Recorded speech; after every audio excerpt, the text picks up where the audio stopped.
고맙습니다. 예, 감사합니다. 박찬대 원내대표님도 발언 안 하신다고 말씀을 하셔서 그러면 당대표님 제안대로 두 분을 또 추가로 말씀하시는 걸로 하겠습니다. 자, 그럼 먼저 추미애 의원님 모두 발언 해주시기 바랍니다. 네. 제가 윤석열 검찰총장 시절 그의 비리와 관련해서 징계를 내렸을 때 대체로 그의 진면목에 대해서는 무관심했었습니다. 4년이 지나 윤석열 내란 수계에 대해서 간과했던 점은 그가 잠재적 독재자였다는 사실입니다. 전체주의적 행동을 가리키는 주요 신호 4가지는 첫째, 민주주의 규범에 대한 거부 혹은 규범 준수에 대한 의지 부족입니다. 둘째, 정치 경쟁자에 대한 부정입니다. 셋째, 폭력에 대한 조작이나 묵인입니다. 넷째, 언론 및 정치 경쟁자의 기본권을 억압하려는 성향입니다. 윤석열 내란 수계가 지난 4년간 보이고 그 절정으로 불법 비상계엄을 꺼내고 포고령을 통해서 보였던 점이 바로 위 4가지라 할 것입니다. 윤석열은 후지몰이나 유고 차베스, 마르코스 등과 같이 남미 후진국이나 필리핀 같은 곳에서 볼 수 있었던 이들 독재자보다 더한 외환 유치까지 기획한 것으로 의심되는 폭동을 일으켰습니다. 최상목에 대해서 말씀드리겠습니다. 지금 최상목 측은 정치 개입은 하지 않겠다라고 말하면서 권한대행이 가져야 할 마땅한 책무, 책임에서 회피하면서 군부대를 방문하고 재벌 총수 면담 계획을 짜놓고 고위 공직자를 임명하면서 대통령 전용 방탄차를 타고서 그야말로 대통령 놀이를 심취하고 있습니다. 그러는 사이에 환율은 오르고 주가는 내려가고 골목 자영업자의 한숨은 늘어만 가고 있습니다.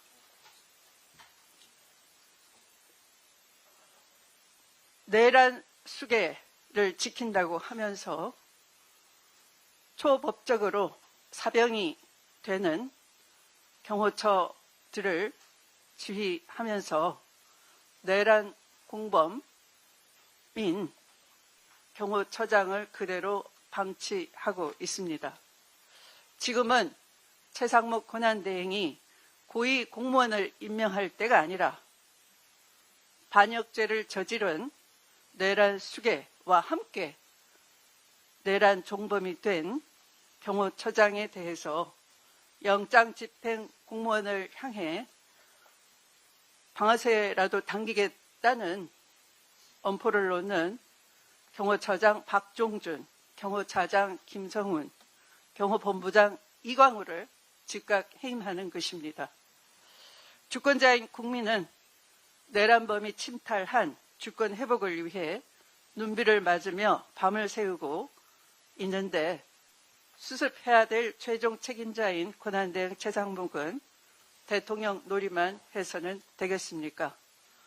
한시빨리 내란 수괴가 체포될 수 있도록 최상목 권한대행은 자신의 권한과 책무를 다할 것을 촉구합니다.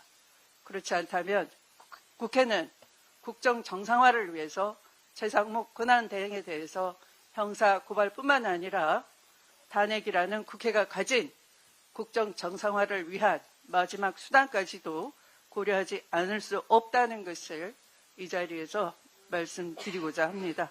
이상입니다. 예, 감사합니다. 다음으로 조정식 의원님 말씀 듣겠습니다. 박지원입니다.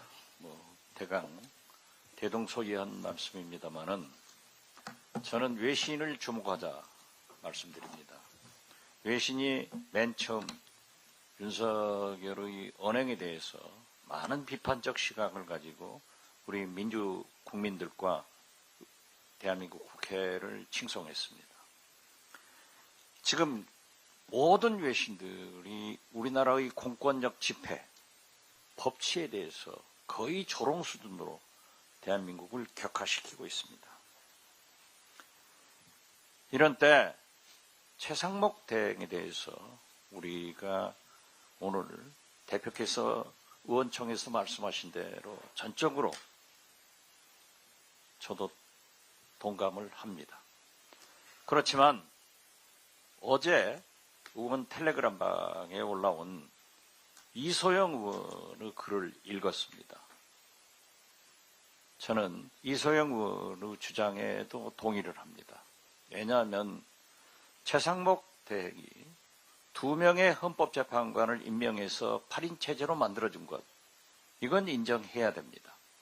그리고 우리가 요구했던 대로 우원식 의장께서 마은혁 헌법재판관의 임명을 위해서 권한제기 심판을 신청한 것은 굉장히 의미가 있다고 생각합니다. 헌법재판소에서도 계속 구인체제 완성체를 요구했기 때문에 저는 빠르면 이번 주에 인용이 돼서 헌법재판소가 구인체제가 되리라고 믿습니다. 우리 민주당 야권 국민과 함께 첫째, 윤석열 체포를 최우선에 둬야 된다고 생각합니다. 공수처의 저 아리송한 태도에 대해서 규탄을 하면서도 공수본과 국수본과 함께 꼭 체포하도록 해줘야 된다, 이렇게 말씀드리고, 세 번째는 헌재에서 구인체제로 될 수 있도록 이번 주에 우리 정치권에서 노력하고 또 인용이 될 수 있도록 전국 각지에서 촛불을 강하게 태우자 하는 말씀을 드립니다. 최상목 대행에 대해서 우리가 굉장한 불만을 가지고 있고, 저도 SNS를 통해서 그 태도에 비열한 태도를 비난했습니다마는 우리 민주당에서 최상목 대행의 탄핵을 얘기하는 것은 성급하다, 이런 말씀을 드립니다. 감사합니다. 예, 감사합니다. 다음으로 정동영 의원님 말씀해 주시겠습니다. 예, 법치의 사망을 목격하고 있습니다. 우리 국민이 법은 죽었다고 통탄하고 있습니다. 제2의 내란 사태가 진행되고 있는 것은 분명합니다. 그런데 이 당장의 비상사태에 집중하다 보니까 놓친 부분이 있습니다. 이 쿠데타의 목적이 뭐냐, 그 본질입니다. 단순히 이 국회를 점령하는 것이 쿠데타의 목적이었겠느냐. 동서고금의 쿠데타는 모두 영구 집권을 목표로 합니다. 박정희가 그렇고 피노체트가 그렇고 모든 독재자들이 그렇습니다. 윤석열도 이번에 쿠데타를 최소한 9개월 이상 준비해 가면서 영구 집권 그림을 그렸을 것입니다. 그 단서는 아주 일부밖에 드러나지 않았습니다. 계엄 당일 조태열 외교부 장관에게 외국 공관에 대한 조치 사항을 지시한 지침 메모, 두 번째는 최상목 기획재정부 장관에게 내린 지침, 비상입법 기구를 위한 예비비를 확보하라 하는 지침이었습니다. 그런데 이 비상입법기구 지침이든 외국 공관에 대한 지침이든 이것을 국방부 차원에서, 김용현 차원에서 그림을 그렸으리라고 보이지 않습니다. 총괄기획본부가 존재했다고 봅니다. 적어도 외교부나 기획부, 행정각부를 통할할 수 있는 그런 계엄의 그림을 그릴 수 있는 곳은 국정원, 그리고 대통령실에 있는 NSC, 국가안보회의의 핵심 참모들이라고 생각이 됩니다. 그런데 문제는 이 총괄기획기구가 지금도 살아서 움직이고 있다고 보여집니다. 최상목 대행, 그리고 국민의힘, 그리고 경호처, 그리고 대통령실 또는 변호인단, 그리고 태극기 부대 등등을 한 줄로 꿰서 움직이는 기획사령탑이 컨트롤 타워가 지금도 움직이고 있다고 추정이 됩니다. 따라서 이 부분을 밝혀내는데 좀 더 우리가 깊이 있게 집중할 필요가 있고 이것을 집중 타격할 필요가 있다고 봅니다. 그리고 제가 지금 외환죄 조사단을 맡고 있는데요. 이번 주에 연천에 있는 드론 사령부를 방문하고자 합니다.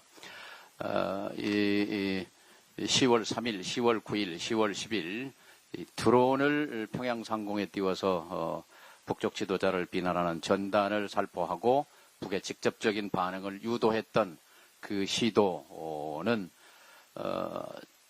국지전 발발을 유도한 마지막 시도였습니다. 이것을 밝혀내는 것이 굉장히 결정적으로 보여집니다만 오늘 오후에 국회의장을 방문하는 토니 블링컨 바이든 정부의 국무장관 그 자리에서도 저는 문제 제기를 할 생각입니다. 주한미군 사령관 새로 임명된 브론슨 장군은 한미연합사 사령관을 겸하고 있습니다. 한미연합사 차원에서 보면 이 드론 비행은 정전협정의 명백한 위반이고 또 만일 그때 북이 대응을 해서 물리적 충돌, 국지전이 발발했더라면 한반도가 참화에 빠지게 되는 이런 상황 속에서 이 외환 유치죄와 관련한 미국 정부의 협조, 한미연합사령관의 협조가 저는 필요하다고 생각합니다. 이상입니다. 예, 감사합니다. 이상으로 공개를 마치고 회의를 비공개로 전환하도록 하겠습니다. 언론인 여러분들 협조해 주시기 바랍니다.